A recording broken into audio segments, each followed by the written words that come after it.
Secretary Pritzker alluded to it, but the world was very different when this group came together in October of 2010. Just a few numbers. The unemployment rate was double-digit. For many of us, for our youth, and for many cities, that was double that. We also were losing 800,000 jobs a month. I was the chief HR officer and head of communications and government affairs and social responsibility for GAP.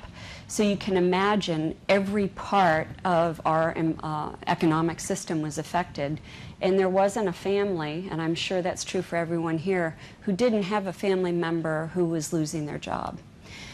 So this whole idea about how the skill conversation has changed, you got to hear my partner, Nick Pinchuk, talk about the dignity of work.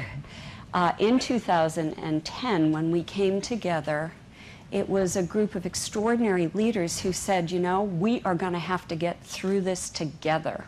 Now, I have the opportunity to mention some of those leaders in a moment, so I'll hold back.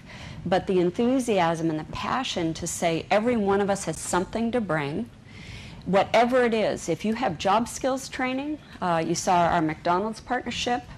For Gap Inc., we had invested over $1 million in various job and life skills training, resume writing, conflict resolution, job to offer negotiations, job shadowing. The goal was bring all that to the market, make it available, and then Dr. Bumpus, Jem, and the team gave us a pathway to reach 1,200 community college presidents. And so how the skills conversation has changed is, in those days, as chief HR officers employing 73 million Americans through HR Policy Association, we had 100 applicants for every job. So in some ways, the hardest thing was, how do you screen in the one person for the 100 qualified people that wanted the job? Guess what? It's now the exact opposite.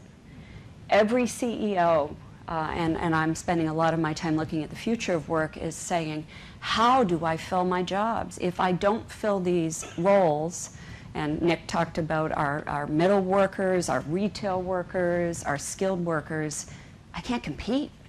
And U.S. competitiveness will suffer if we have jobs continue to go unfilled. So this is how the skills conversation has changed. 800,000 jobs lost and a 10% or so unemployment rate, to below 5%, and if you live in San Francisco, as I do, and we're down in 2.5%, 3%, the chief HR officers of today have to be working with Dr. Bumpus, with our teams, with our CEOs, and our educators, and everyone who supplies talent. One last point is, there's now 5 generations in the workforce. So we're focused a lot on youth, and that's wonderful, but Marie showed you with the work she's doing in Chicago, many of those faces represented many different profiles. So we have to return to reskilling, to upskilling, to relearning, to digital, to robotics. That's how the conversation's changed.